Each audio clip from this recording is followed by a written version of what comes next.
வணக்கம்.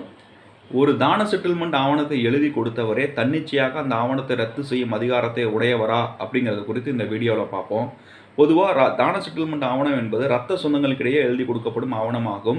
ஏனென்றால் வெளியாட்களுக்கு விற்கப்படும் கிரயம் போல தான செட்டில்மெண்ட் ஆவணம் கிடையாது. ஒரு கிரயத்திற்கு முத்திரைத்தாள் கட்டணம், பதிவு கட்டணம் மொத்தம் 9% சொத்தின் மதிப்பில் நம்ம செலுத்துகிறோம். ஆனால் தான செட்டில்மெண்ட் ஆவணத்துக்கு 2% மட்டுமே செலுத்தினால் போதும்.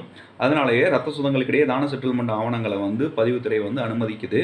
இரத்த சொந்தம் இல்லாதவருக்கு தான செட்டில்மெண்ட் ஆவணம் எழுதி கொடுக்க முடியுமானா கண்டிப்பாக முடியும். ஆனால் அதுக்கு கிரயத்திற்கு உண்டான முத்திரை கட்டணமும் பதிவு கட்டணமும் நம்ம செலுத்தினா இரத்த சொந்தம் இல்லாதவர்கள் தான செட்டில்மெண்ட் ஆவணத்தை எழுதி வைக்க முடியும்.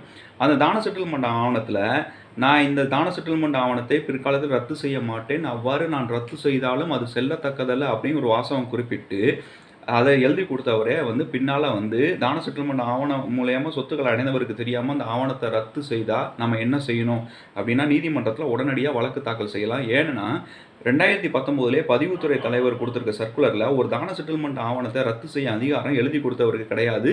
அந்த ஆவணத்தில் அந்த சொத்துக்களை அடைந்தவரும் அதில் கையெழுத்து பெறணும். நான் இந்த ரத்தை அனுமதிக்கிறேன் அப்படின்னு அவர் கையெழுத்து பெற்று அவருக்கு போட்டு கொடுத்தா மட்டுமே அந்த ஆவண பதிவை ரத்து செய்வதற்கு அனுமதிக்க முடியும். ஏன்னா எழுதி வாங்கினவருக்கு தெரிவிக்காமலே அந்த தான செட்டில்மெண்ட் ஆவணத்தை ரத்து செய்ய முடியாதுன்னு குறிப்பிட்டிருக்காங்க.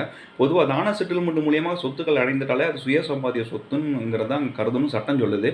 ஒரு தான செட்டில்மெண்ட் ஆவணம் மூலியமாக சொத்தை ஒருத்தவர்கிட்ட ஒப்படைச்சிட்டாவே பொசஷனும் அவங்கள்ட்ட போயிடும். ஸோ அப்படிங்கிற பட்சத்தில் அது இன்னொருத்தரோட சொந்த சம்பாத்திய சொத்துங்கிற ஒரு நடைமுறைக்கு வந்துடும். அப்படிங்கிற பட்சத்தில் எழுதி கொடுத்தவரே அந்த ஆவணத்தை ரத்து செய்வதற்கு எவ்வித அதிகாரமும் கிடையாது.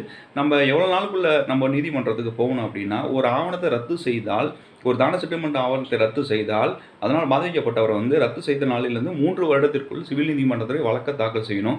சப்போஸ் அவர் வெளிநாட்டில் இருக்காரு, அவருக்கு தெரிவிக்காமலே அவரோட குடும்ப உறுப்பினர்கள் தான செட்டில்மெண்ட் ஆவணத்தை ரத்து செய்தாங்கன்னா அவர் வெளிநாட்டில் இங்கே அவருக்கும் தெரியாமல் கொஞ்சம் வருஷம் கழித்து தான் தெரிய வருது, இந்த மாதிரி நம்ம தான செட்டில்மெண்ட் மூலியமாக நம்ம அடைந்த சொத்துக்களை அந்த ஆவணத்தை ரத்து பண்ணிட்டாங்க தெரிய வருதோ, என்னையிலேருந்து தெரிய வருதோ, அதுலேருந்து 3 வருஷத்துக்குள்ளே அவர் சிவில் நீதிமன்றத்தில் அந்த தான செட்டில்மெண்ட் ஆவணத்தை ரத்து செய்து அந்த ரத்து ஆவணம் செல்லாதுன்னு சொல்லி உடனடியாக நல்லன் வாய்டு கேட்டு சூப்பர் டிக்ளரேஷன் ஒரு வழக்கை தாக்கல் செய்யணும். வணக்கம்.